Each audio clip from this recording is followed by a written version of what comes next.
कान्ताय कल्याणनिधये निधयेतिनाम् श्रीवेङ्कटनिवासाय श्रीनिवासाय मङ्गलम्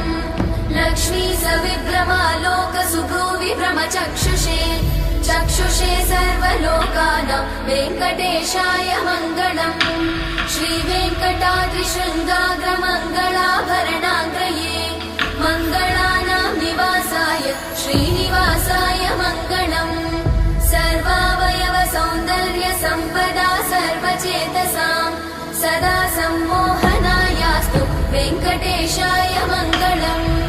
नित्याय निरवध्याय सत्यानन्दचिदात्मने सर्वान्तरात्मने श्रीमद् वेङ्कटेशाय मङ्गलम् स्वतः सर्वविदे सर्वशक्तये सर्वशेषिणे